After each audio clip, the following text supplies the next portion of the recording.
नमस्कार, आपके साथ मैं हूं विद्यानाथ झा। शुरू हो चुका है ब्रह्मास्त्र। पश्चिम बंगाल की राजनीति में आज एक ऐसी लकीर खींच दी गई जिसकी गूंज 2026 के विधानसभा चुनाव तक सुनाई। कोलकाता की धरती से केंद्रीय गृह मंत्री अमित शाह ने ममता बनर्जी सरकार के खिलाफ महासंग्राम का बिगुल फूंक दिया। यह सिर्फ एक राजनीतिक हमला नहीं है, बल्कि 15 साल के शासन का वो लेखा जोखा है जिसे बीजेपी दीदी के खिलाफ चार्जशीट कहकर लाने की तैयारी। 40 पन्ने, 14 गंभीर मुद्दे और भ्रष्टाचार से लेकर घुसपैठ तक के वो आरोप जिन्होंने बंगाल की सियासत में बारूद भर। आखिर इस चार्जशीट में ऐसा क्या है जिसने कोलकाता में हलचल पैदा कर? क्या यह 2026 की सत्ता का फाइनल ब्लूप्रिंट है? आज ब्रह्मास्त्र में इसी पर डिबेट करेंगे, लेकिन सबसे पहले एक रिपोर्ट आपको।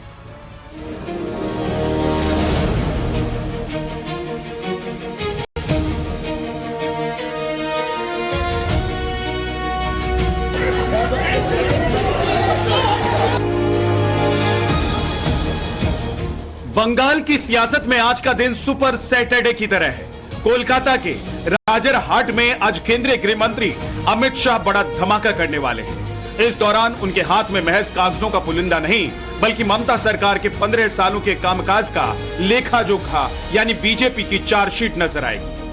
15 साल का हिसाब, 14 से ज्यादा सुलगते मुद्दे और पन्नों में कैद भ्रष्टाचार की लंबी फहरिस्त। राजनीति के चाणक्य कहे जाने वाले अमित शाह प्रेस कॉन्फ्रेंस के दौरान न केवल ममता बनर्जी बल्कि अभिषेक बनर्जी को भी सीधे कटघरे में खड़ा कर सकते हैं। बल्कि इस चार्जशीट के जरिए बीजेपी उन जख्मों पर हाथ रखना चाहती है जिसने बंगाल के युवाओं और मध्य वर्ग को सबसे ज्यादा दर्द दिया। शिक्षा भर्ती घोटाला, चरमराती स्वास्थ्य सेवाएं और बांग्लादेशी घुसपैठ को मुख्य हथियार बना सकते हैं। इतना ही नहीं, सरकारी कर्मचारियों की दुखती रग यानी महंगाई भत्ता और 7वें वेतन आयोग के मुद्दे को उछालकर बीजेपी दीदी के वोट बैंक में सीधे सीधे सेंध लगाने की कोशिश कर सकती है। बीजेपी पहले भी कह चुकी है कि केंद्र से आने वाला पैसा जमीन पर नहीं पहुंच रहा, बल्कि घोटालेबाजों की जेब में जा रहा है। चुनावी घोषणा पत्र से ठीक पहले इस ब्लैक पेपर को लेकर अमित शाह साफ कर देना चाहते हैं कि 2026 की जंग अब आर पार की होगी। पश्चिम बंगाल की राजनीति में इस वक्त दो तरफा घेराबंदी देखने को मिल रही है। केंद्रीय गृह मंत्री अमित शाह ने जहां ममता सरकार की नाकामियों पर चार्जशीट जारी कर तीखा हमला बोलने की तैयारी की है,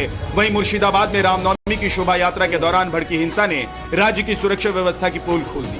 उपद्रवियों द्वारा की गई पत्थरबाजी और आगजनी की घटना के बाद प्रदेश में ममता सरकार पर एक बार फिर से तुष्टीकरण के आरोप लग रहे हैं। आचार संहिता लग चुकी है, तो ये जो हिंसा हो रही है, चाहे रामनवमी को लेकर के हो, चाहे चुनाव प्रचार में हो, चुनाव कमीशन देख रही है, अब उनके देखरेख में है। अगर चुनाव को फ्री फेयर करना है तो किस प्रकार से प्रशासनिक व्यवस्था होनी चाहिए, उनको सोचना चाहिए। बंगाल की जनता परिवर्तन की मूड में आ चुकी है। सवाल अब बड़ा है, क्या अमित शाह की ये चार्जशीट बंगाल की जनता के मन में बदलाव की आग सुलगा पाएगी? क्या भ्रष्टाचार के गंभीर आरोप चुनावी नतीजों में तब्दील होंगे या फिर दीदी का खेला एक बार फिर भारी पड़ेगा? और सबसे बड़ा सवाल, मुर्शिदाबाद की हिंसा प्रशासनिक नाकामी है या 2026 से पहले ध्रुवीकरण की एक सोची समझी पटकथा? Bureau report, times now, Navbharat. Voting से पहले राजनीतिक पार्टियां जहां पर भी वोटिंग होती है, जहां पर भी चुनाव होता है, वहां अपना घोषणा पत्र जारी करती है। लेकिन बीजेपी के चाणक्य कहे जाने वाले अमित शाह ने पश्चिम बंगाल में चार्जशीट लाने की तैयारी की और 15 साल का वो लेखा जोखा दिखाने वाला। सवाल यह है कि बीजेपी को इसकी जरूरत क्या पड़ी और 15 साल में पश्चिम बंगाल में ऐसा क्या चल रहा है जिसे देश को दिखाने की कोशिश हो रही है? और ममता दीदी का खेला क्या इससे बिगड़ जाएगा? क्या तुष्टीकरण की जो राजनीति है उस पर बड़ा प्रहार करने वाले हैं अमित शाह या बीजेपी? आज इसी पर बात करेंगे। सौरभ सिकदर, प्रवक्ता बीजेपी के हमारे साथ हैं। रमनीश वत्स, राजनीतिक विश्लेषक हमारे साथ हैं। स्वयं प्रकाश पुरोहित, टीएमसी के प्रवक्ता हमारे साथ हैं। तनु, कांग्रेस की नेता। विवेक श्रीवास्तव जी, लेफ्ट के नेता हमारे साथ हैं। आप सभी का बहुत बहुत स्वागत है। क्यों सौरभ जी ये चार्जशीट आप लोगों को लाने की जरूरत पड़ गई? भाई, बीजेपी पिछले चुनाव में भी बीजेपी ने पूरी ताकत लगाई थी और उसका परिणाम दिखा था। इस बार तो आप लोग कह रहे हैं कि भाई तुष्टीकरण की राजनीति खत्म हो रही है पश्चिम बंगाल में, तो 15 साल का लेखा जोखा लेकर आप क्या दिखाना चाहते हैं, क्या कहना चाहते हैं? देखिए, पिछले 5 साल में बंगाल में जो हुआ है वो शासन नहीं अपशासन हुआ है। और जैसे मुख्यमंत्री ममता बनर्जी अपना राजधर्म भूल के अपने दल, अपने लोग, अपने परिवार के लिए काम किया है और बंगाल के जनता वंचित रहा। लॉ एंड ऑर्डर बंगाल में ध्वस्त हो गया। बंगाल घोटालों की अखाड़ा बन गया। शिक्षा घोटाला हो, चारा खाद्य घोटाला हो, प्राइमरी का जो शिक्षक नियोग उसका घोटाला हो, ये घोटालों की सरकार बन गया है। कोयला का घोटाला हो, बाली रेता का घोटाला हो। तो अभी क्या है कि इस इतने सारे घोटालों के लिए तो चार्जशीट तो बीजेपी के तरफ से पेश करना बहुत जरूरी हो गया है। और बंगाल के जो जनता है उसके पास ये चार्जशीट हम ले जाएंगे कि जिस सरकार को 5 साल आपने यहां सेवा करने के मौका दिया, वो सेवा तो किए ही नहीं, उल्टे बंगाल का लूंठन किया। मां माटी मानुष का स्लोगन देके आने वाला जो सरकार था, जो तृणमूल कांग्रेस था, वो मां माटी मानुष तीनों का मर्यादा भ्रष्ट कर दिया और बंगाल के सारे जनता प्रताड़ित हुआ। ये चार्जशीट पहले बंगाल के लोगों को जानना जरूरी है। ठीक है, स्वयं पुरोहित जी, आप लोगों को लग रहा है इससे खेला बिगड़ेगा? नहीं, देखिए, चार्जशीट और श्वेत पत्र जो जारी करते हैं, ये हर राज्य में चुनाव होता है तो इनका ये एक नौटंकी रहती है। आपको पता होगा 2015 के चुनाव में यही गृह मंत्री, यही प्रधानमंत्री नरेंद्र मोदी ने हेमंत बिस्व शर्मा के ऊपर में एक चार्जशीट श्वेत पत्र 15,000 करोड़ के पानी घोटाले के लिए उनके ऊपर जारी किया था। मैं पूछना चाहता हूं कि क्या मुद्दा रहा उनके पास? आज वो भारतीय जनता पार्टी के गोदी में बैठे हैं और नफरती चिंटू बनकर बैठे हैं। दिन भर हिंदू मुसलमान करना है उनको। रही बात यह, यहाँ पे पश्चिम बंगाल में मैं सौरभ हल्दर से भी बात करूंगा। ये देखिए, मैं एक फोटो दिखा रहा हूं, ये आज के अखबार की फोटो है। ठीक है, ये एक ट्यूमर का ऑपरेशन हुआ है तपन हल्दर का, एक जिला के सरकारी अस्पताल में हुआ है। इतनी बड़ी ट्यूमर थी और मैं धन्यवाद देना चाहता हूं यहाँ के डॉक्टरों को, चिकित्सकों को, जिनकी मदद से ये काम हो पाया। अगर ग्राम में भी कोई छोटी से छोटी अस्पताल है, वहां पर भी अच्छे तरह से इलाज होता है। देखिए, आपको यह समझना है कि बंगाल में सुविधाएं क्या मिल रही है। युवा साथी का प्रकल्प युवाओं को मिल रहा है, लक्ष्मी भंडार महिलाओं को मिल रहा है, कृषक बंधुओं को उनके लिए पैसे मिल रहे हैं, और बांग्ला आवास योजना के अंदर में घर मिल रहे हैं लोगों को। पश्चिम बंगाल सरकार का 1,96,000 करोड़ रुपया केंद्र ने रोक के रखा है, उसके बारे में कोई जवाबदेही इनकी नहीं है। बढ़ती हुई महंगाई के बारे में कोई जवाबदेही नहीं है। घुसपैठ अगर हो रही है, उसको आपने क्यों नहीं रोका? गृह मंत्रालय ने क्यों नहीं रोका? क्यों फेल है? उसके बारे में कोई जवाबदेही नहीं है। आप आ रहे हैं, आरोप लगा रहे हैं। जो चोर नेता थे तृणमूल कांग्रेस के, उनको आपने अपने दलों में ले लिया। अभी 2 दिन पहले एक संतोष पाठक नाम के कांग्रेस के नेता को भी लिया है। सिंडिकेट राज के खिलाफ की बात करते हैं, वो तो मसीहा है सिंडिकेट राज पर। थोड़ा ईडी सीबीआई भेजते तो पता चलता, शायद भेजा होगा, तभी उन्होंने जो जिंदगी भर महात्मा गांधी का नाम लेते थे, अभी नाथूराम गोडसे के साथ चले गए। ठीक सर, ओके सौरभ, जल्दी से 20 सेकंड। देखिए, इसी राज्य में आरजीकर जैसा घटना होता है। अरे जो स्वास्थ्य व्यवस्था, अरे वो आरजीकर जैसा घटना, आप बीच में मत बोलिए, मैंने आपको सुना। अरे बीच में मत बोलिए, आपको मैंने सुना था ना। मर्यादा रखिए डिबेट का मर्यादा रखिए। आप लोग 4 तारीख को ऐसे ही जाने वाले हैं। सुनने का प्रयत्न कीजिए, सुनने का प्रयत्न कीजिए। जब जवाब नहीं होता है बीच में बोलने लग जाते हो। जब जवाब नहीं होता है बीच में बोलने लग जाते हो। स्वयं पुरोहित, एक अंगुली मत दिखाइए, अंगुली दिखाना हमें भी आता है। टीवी चैनल में बैठ करके अभी आप 15 साल से तो उंगली बोलेंगे गुंडागर्दी। अरे भाई, दिखा रहे हो और बंगाल के जनता को उंगली कर रहे हो। हम तो बहुत उंगली कर रहे हो बंगाल के जनता को। कौन है, कौन करने आया है? 15 साल से बंगाल के जनता को उंगली कर रहे हो। एक सेकंड करो, यहाँ पे हमने उंगली उंगली मत की करो। है। बंगाल की जनता से पूछिए, जवाब दिया हर चुनाव में। 4 तारीख को जवाब मिल जाएगा ना। 4 तारीख को जवाब मिल जाएगा ना। आपके मुख्यमंत्री इतना डरे हुए क्यों है? 294 बंगाल में बेरोजगारी, बंगाल की भूखमरी, बंगाल की बेरोजगारी, बंगाल के भूखमरी में तो बात करते ठीक है। अब रुक जाइए, आप दोनों लोग रुक जाइए। 5,000 रुपए सौरभ और स्वयं प्रकाश पुरोहित जी रुक जाइए। विवेक श्रीवास्तव जी, बंगाल में क्या सच में श्वेत पत्र या चार्जशीट लाने की जरूरत आप लोगों को भी महसूस हो रही है? देखिए हम आप लोग भी तो वहां टीएमसी के खिलाफ ही लड़ रहे जी हैं। बिल्कुल, हम टीएमसी के खिलाफ लड़ रहे हैं, ममता बनर्जी के खिलाफ लड़ रहे हैं।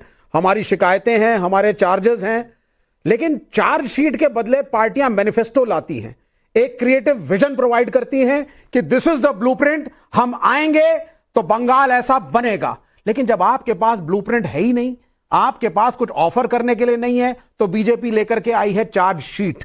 कैसी चार्जशीट कोई नहीं जानता, क्या लिखा है वही घिसे पिटे डायलॉग।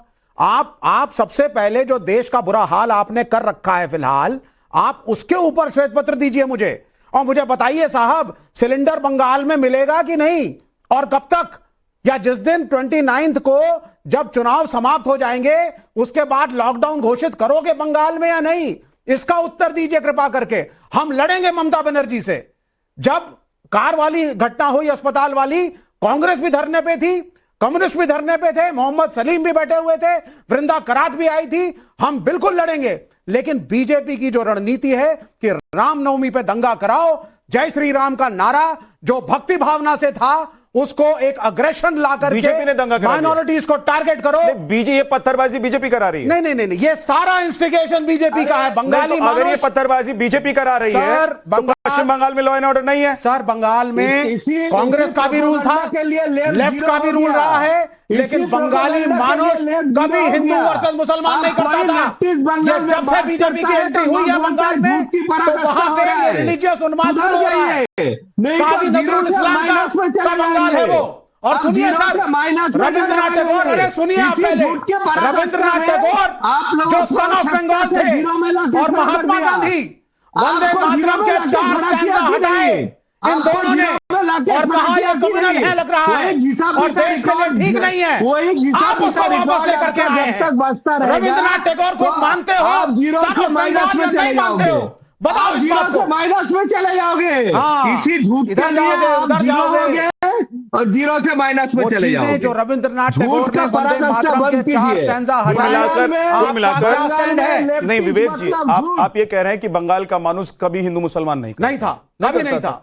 आप लेकिन इसमें ढूंढ ला रहे हैं कि अगर स्ट्रेंजर वापस आ गया तो इससे हिंदू मुसलमान हो जाएगा। कौन लाया? अगर मैं तो पूछ रहा हूं सर आपसे, मैं पूछ रहा हूं, अगर वो स्ट्रेंजर वापस आ गया है तो इससे हिंदू मुसलमान क्यों हो जाएगा? जी, क्योंकि वो stanza Mahatma Gandhi father of the nation और वो स्टैंजा कांग्रेस ने हटाया। नहीं नहीं सर सुनिए, ना गलत बात। वो स्टैंजा कांग्रेस ने नहीं, महात्मा गांधी और रविंद्रनाथ टैगोर ने आकर के कहा ये 4 स्टैंजा वंदे मातरम के इस देश के आइडिया ऑफ इंडिया के लिए ठीक नहीं है। तो आप लोग अपने मैनिफेस्टो में ले आइए ना कि उस स्टैंजा को हटा देंगे। 1947 के पहले मैं कह रहा हूं अपने मैनिफेस्टो में लाइए कि हम हटा देंगे। और ये हाँ बिल्कुल हटाएंगे हम। आप ला रहे हैं अपने मैनिफेस्टो में? हम बिल्कुल हटाएंगे।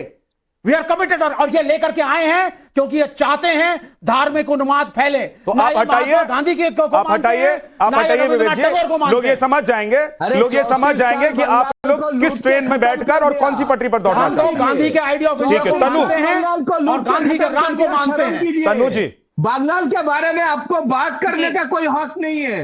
34 साल बंगाल को लूट के खत्म। एक सेकंड रुकिए भाई, रुक जाइए सौरभ जी, रुकिए सौरभ सिकदर रुकिए। हो गया रुक जाइए। बंगाल के बारे में कौन सोच रहा है, बंगाल के बारे में क्या चल रहा है? तनु, क्या जरूरी है कि बीजेपी जो मैनिफेस्टो लेकर आ रही है उससे दीदी का खेला बिगड़ सकता है?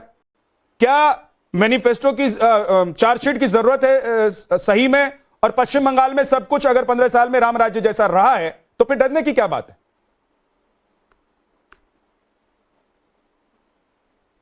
देखिए, आपको, आपके दर्शकों को नमस्कार। मैं कहना चाहती हूँ कि अभी भाजपा प्रवक्ता जिस तरीके से चिल्ला रहे थे, जब इनके पास बोलने को कुछ नहीं होता तब ये जोर जोर से चिल्लाते हैं, और जब इनके पास दिखाने को काम नहीं होता तो ये चार्जशीट लाते हैं। मैं इनको बता देती हूँ, जब ये बात भ्रष्टाचार की करते हैं तो शुभेंदु अधिकारी की बात करिए आप। शुभेंदु अधिकारी का नाम कितने स्कैम में आया है, उसको भारतीय जनता पार्टी ने अपनी वॉशिंग मशीन में धो दिया। जब ये बात करते संदेश खाली की महिलाओं के सम्मान की, तो इनसे पूछो उस टाइम केंद्र में किसकी सरकार थी? भारतीय जनता पार्टी की सरकार थी, गवर्नर इनके पास थे, तो क्यों रिपोर्ट नहीं दी गई? क्यों केंद्र सरकार ने उस पर एक्शन नहीं लिया? लेकिन जब चुनाव आते हैं तो वोट लेने के लिए जो है सरकारों का चिट्ठा लेकर के खड़े हो जाते हैं। अभी कुछ दिन पहले अमित शाह जी गए थे बिहार से चिल्ला रहे थे बांग्लादेशी घुसपैठियों को एक एक करके चुन चुन कर बाहर फेंक देंगे। तो क्या ट्रीटी आपकी बांग्लादेश के साथ? कैसे पहचानेंगे, और पहचानेंगे तो भेजेंगे कैसे, ये आप हमें बता दीजिए। जो जनता को गुमराह करते हैं, सिर्फ बयानबाजी करते हैं, ये घोटालेबाज सरकार इस बार सिर्फ बयानबाजी नहीं कर रहे हैं। बंगाल में चुनाव लड़ने वाले हैं। तनु जी, इस बार सिर्फ बयानबाजी नहीं कर रहे हैं, वो कह रहे हैं कि पूरी फहरिस्त लेकर आएंगे, चार्जशीट दिखाएंगे, बताएंगे कि पश्चिम बंगाल में कैसे भ्रष्टाचार, तुष्टीकरण, लोगों में डर व्याप और वहां पर लॉ एंड ऑर्डर का सिचुएशन हमेशा खड़ा होता रहा है। आप लोगों को लग रहा है कि पश्चिम बंगाल में राम राज्य है? तनु, देखिए, जब बार बार अमित शाह जी गृह मंत्री, देखिए मैं बिल्कुल कह रही हूँ, राम राज्य तो पूरे देश में नहीं कर पाई है। राम राज्य तो सिर्फ बोलने के लिए, करके क्यों नहीं दिखाई इन्होंने? 2014 से इनकी सरकार है, इनसे पूछिए ना कैसे राम राज्य लाएंगे। आज भी क्या नहीं होता? पहलगांव, पुलवामा किसके राज में हुआ? आप पूछिए कि जो कहते हैं कि बांग्लादेश, फिर बीच में बोल रहे हैं ना बांग्लादेशी घुसपैठियों के बारे में पूछिए आप। बांग्लादेशी घुसपैठियों के बारे में जब ये रोना रोते हैं तो बॉर्डर पर कितने किलोमीटर, 509 किलोमीटर आधिकारिक डेटा मैं आपको बता रही हूँ। फेंसिंग रह गई है, क्यों रह गई है? जब गृह मंत्री जाकर के ये बयान दे देते हैं कि जो है घुसपैठिए घुस गए हैं और सीमा पर सुरक्षा नहीं है, तो इस देश का दुर्भाग्य है कि हमारे गृह मंत्री ऐसा है जो चुनावों में ये बोलता है। और इनसे पूछे बीच में ना बोले मेरे।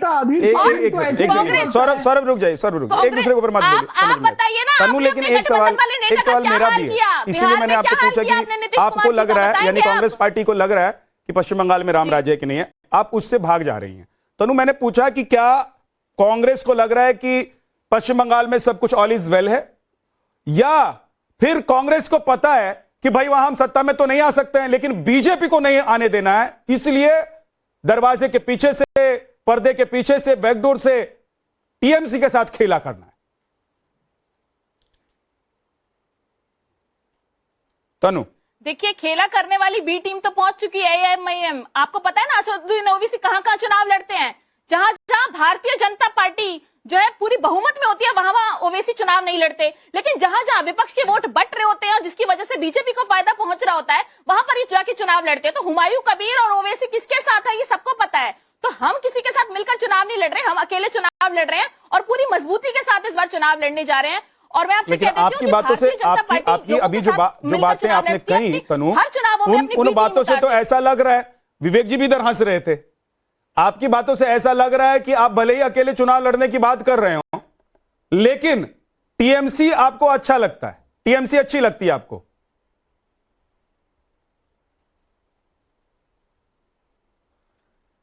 देखिए, अच्छे लगने की बात तो ऐसी है कि बीजेपी को भी बिहार के अंदर नीतीश कुमार जी बहुत पसंद थे, क्या हाल किया इन्होंने उसका। तो टीएमसी अच्छी लगे ना लगे वो एक अलग मैटर है, लेकिन मैं आपको बता देती हूँ कि हम, आप नीतीश कुमार और ममता बनर्जी को कंपेयर कर रहे हैं, नहीं उतारते भारतीय जनता पार्टी की तरह। आज हम एक ऐसे चुनाव में, देखिए हम एक ऐसे चुनाव में हैं जहां साम दाम दंड भेद सारे तरीके का प्रयोग ये भारतीय जनता पार्टी करती है। उस राज में भी अगर हम लड़ रहे हैं तो ये भारतीय जनता पार्टी के सारे जो झूठे विचार है उनके खिलाफ लड़ रहे हैं। और मैं आपसे कह देती हूँ कि बंगाल के अंदर भारतीय जनता पार्टी का कुछ नहीं होने वाला इस बार, और बंगाल हार रही है बीजेपी। रमनीश वत्स जी, विद्यानाथ झा जी, मैं बताऊं, कांग्रेस पार्टी की बात अभी हो रही थी, तो कांग्रेस पार्टी का है न खेलब दे। और कांग्रेस पार्टी तो की बात करें, बांग्लादेशी घुसपैठियों के बारे में भी अभी सवाल उठाया है इन्होंने। तो बांग्लादेशी घुसपैठी के सवाल तो सबसे ज्यादा उठाते हैं अधीर रंजन चौधरी। वो खुद कहते हैं 35 से 40 लाख जो है यहाँ पे बांग्लादेशी घुसपैठियों को पालने का काम करती है ममता बनर्जी, और वो गठबंधन में ही है। कांग्रेस पार्टी तो कम से कम टीएमसी में है ना गठबंधन में। फिर बात आज मुद्दे की है कि अमित शाह जी ने चार्जशीट जो पेश करने की बात की है, वो कोई राजनीतिक ड्रामा नहीं है। पश्चिम बंगाल की जनता 15 साल के दर्द की आवाज है, और उस आवाज को अमित शाह जी सामने लाना चाहते हैं। ममता बनर्जी ने मां मानुस का नारा दिया था ना, लेकिन आज हालत क्या है? ये बंगाल भ्रष्टाचार, भय और भेदभाव का प्रतीक बन चुका है। पहला सवाल मैं उठाना चाहता हूं आपके माध्यम से, एसएससी घोटाला हो, चाहे कोयला घोटाला हो, राशन घोटाला हो, परीक्षा भर्ती घोटाला हो, टीचर भर्ती घोटाला हो, आखिर ये सब किसके संरक्षण में हुआ? ममता बनर्जी के संरक्षण में नहीं हुआ है क्या? फिर दूसरा है कि कानून व्यवस्था के ऊपर आर्जिकल मेडिकल कॉलेज जो है, या संदेश खाली वाली जो घटना है, ये किसके इशारे पे होता था? टीएमसी के गुंडे। फिर कानून व्यवस्था की बात की जाए, 2023 में रामनवमी के दिन में, रामनवमी अभी गया है, रामनवमी के दिन में 2023 में जो इतना बड़ा घटना हुआ था, उसमें एनआईए की जांच हुई और इसमें टीएमसी के गुंडे पाए गए थे। तो जिस तरह की आगजनी की घटना की बात की जाए, चाहे आप ये तमाम जो है रामनवमी के बाद हो, चाहे चुनाव के परिणाम के बाद हो, जिस तरह की आगजनी की घटना होती है, जिस तरह से गोलीबारी होती है, ये तमाम जो आप देखिए कि जिस तरह से दोहन होता है कानून व्यवस्था का, वो किसके इशारे पे होता है? ठीक, फिर स्वयं बात पुरोहित की जी जाए जवाब दीजिए। पुष्टिकरण की ठीक, राजनीति, रुक जाइए वोट रमेश, बैंक ओके, के लिए ओके, एक ओके, खास वर्ग को ओके, खुश ओके, करने एक के साथ चक्कर में सारे पूरे सवाल मत राज्य रख की दीजिए, सुरक्षा जवाब की जवाब भी मटिया सुन मेट लीजिए। कर चुकी है ममता बनर्जी। स्वयं पुरोहित जी। देखिए देखिए इस आरोप लगा सकते हैं, कोई भी व्यक्ति आरोप लगा सकते हैं, मगर हिंदुस्तान के अंदर में आप मुझे बताइए ये आरोप कौन नहीं है, सी सच वो है। पार्टी और है? सच आप को चुप बयान रहिए ना, करना आपने हमारा आप कर्तव्य है। अरे आप चुप मुझे रहिए, लगता है सच आपका को हो ये गया ना, बयान यदि आपके आप माध्यम सुन से भी लीजिए। होता, ममता अरे आप बनर्जी रुक यदि कर जाइए, पाती, अरे तो मुझे लगता है बोलिए, ममता बनर्जी को चुनाव में बोलिए, जाने की बोलिए, जरूरत रुक नहीं जाइए। पड़ती। बोलिए रमेश वत्स रुक बोलिए। जाइए। अपने समय में आपने बोला, आप सुन लीजिए कि आरोप आपने लगाया, मैं जवाब दूंगा। आरोप लगाया ना आपने ममता बनर्जी पर, मैं उनकी तरफ से उनका प्रवक्ता हूं, बोल रहा हूं, आप सुनिए। सुनने की बात क्षमता भी रखिए थोड़ा। ममता बनर्जी पर आरोप लगाना बहुत आसान है, क्योंकि एकमात्र महिला मुख्यमंत्री जिसने लड़ाई लड़ी वोटर आईडी आरोप लगाया सुन था। लीजिए। अरे फिर आज बीच में मैंने बोल रहे हो, बांग्लादेशी बीमारी है क्या? आवाज कोई उठाई। दिमाग में बीमारी है क्या तुम्हारे? बांग्लादेशी के ऊपर तुम्हारे आवाज दिमाग में उठाने कोई वाली तो बीमारी है 2005 क्या? में खुद कोई थी। कोई पेपर किसने एंटीबायोटिक फेंक लो दिया ढंग था? की, लोकसभा अध्यक्ष एंटीबायोटिक के खाओ, मुंह पे ऊपर एंटीबायोटिक पेपर खाओ, जो ठीक हो जाओगी। फेंका था, झूठ वो मूठ किसने फेंका था? के झूठ मूठ के राजनीतिक विश्लेषक बनकर आए हो। किसके लिए था? भारतीय जनता पार्टी का नैरेटिव सेट करने टीवी चैनल में बैठते हो, और ये टाइम्स नाउ नव भारत वाले ऐसे लोगों को बुला लेते हैं। इनकी भी मजबूरी है कि ऐसे लोगों को बुलाना है कि उनको आरोप। अरे भाई, भारतीय जनता पार्टी का बंगाल आज के लिए देश का भारतीय जनता पार्टी नहीं, मैं ऐसे लोगों को रमेश जवाब नहीं वत्स, दूंगा। क्या आप लोग ये चाह रहे हैं कि आप लोग जो बोले लोग कोई नहीं समझे? रमेश जी, क्या आप ये चाह रहे हैं कि आप बोलेंगे और कोई समझे नहीं? टाइम पास करना चाहते हैं? नहीं तो आप टाइम पास मुझे मत रोक नहीं कीजिए। रहे हैं। स्वयं आप पुरोहित जी मुझे को रोक मैंने नहीं बोला रहे है, हैं। बोलने के लिए वो आप मुझे कंप्लीट नहीं, करेंगे, आप उसके मुझे बाद रोकने बोलेगा नहीं रमेश देंगे। वत्स। स्वयं जी आप मुझे बोलिए। बराबर में बोलने देंगे। स्वयं जी और बोलिए। आप वो लगाएंगे। सर बोलिए। आप मुझे बताइए। नहीं, अरे आपको ही टाइम दे रहा हूं, स्वयं जी बोलिए।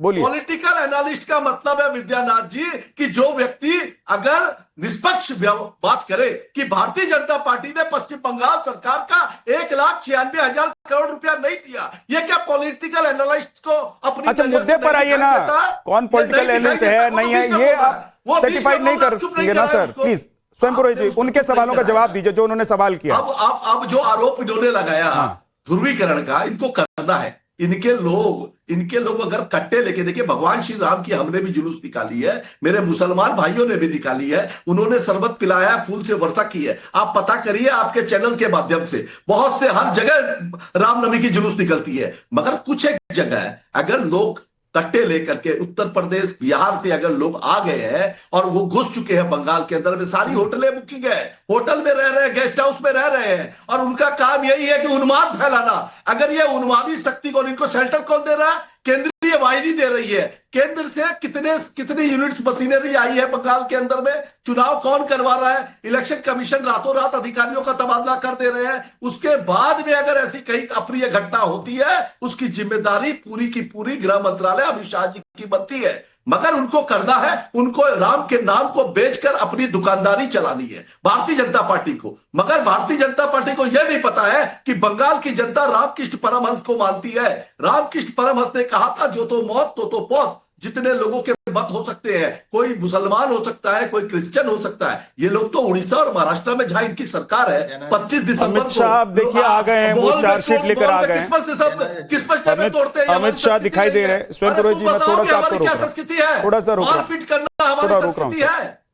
स्वयं पुरोहित, एक बार थोड़ा आपको रोक रहा हूं। ये जो तस्वीर अभी आप देख रहे हैं, ये पश्चिम बंगाल की तस्वीर है, कोलकाता से ये सीधी तस्वीर इस वक्त आप देख रहे हैं। अमित शाह जो चार्जशीट आज पेश करने वाले हैं, उसे लेकर वो बैठ गए हैं और कुछ ही देर में वो अपनी बात रखेंगे। मैं जैसे ही वो शुरू होते हैं, मैं आपको दिखाऊंगा, सुनाऊंगा कि वो क्या कह रहे हैं, क्या आरोप लगा रहे हैं। लेकिन विवेक जी, एक बात मैं थोड़ा सा समझना चाहता हूं कि पश्चिम बंगाल में ये सब जानते हैं कि घुसपैठ एक बड़ा मुद्दा है जी, वहां लॉ एंड ऑर्डर का जो सिचुएशन है वो एक बड़ा मुद्दा है भाई। इन चीजों से तो आप नहीं भाग सकते हैं ना। वहां पर अगर आप जाकर, मैं कह रहा हूं, आप किसी राजनीतिक पार्टी के व्यक्ति नहीं भी हो तो आप जाकर एक बार वहां घूम कर आ जाइए, आपको समझ में आ जाएगा। जी बिल्कुल। अब आप देखिए, पहली बात तो यह है, मैं 2-3 चीजें उसमें बोलना चाहूंगा। इस देश का मुसलमान नहीं चाहता कि घुसपैठिए आए। तो ये एक नैरेटिव जो बीजेपी बनाती है कि साहब वो मुसलमान है, इसलिए बाहर से कोई बांग्लादेशी मुसलमान आ रहा है तो उसका वेलकम है, ये नैरेटिव गलत है। पहली चीज, मुस्लिम्स ऑफ दिस कंट्री वो कोई किसी घुसपैठियों को समर्थन नहीं देते। अब आ जाते हैं दूसरी बात पे, बॉर्डर के ऊपर फेंसिंग, बॉर्डर के ऊपर सिक्योरिटी,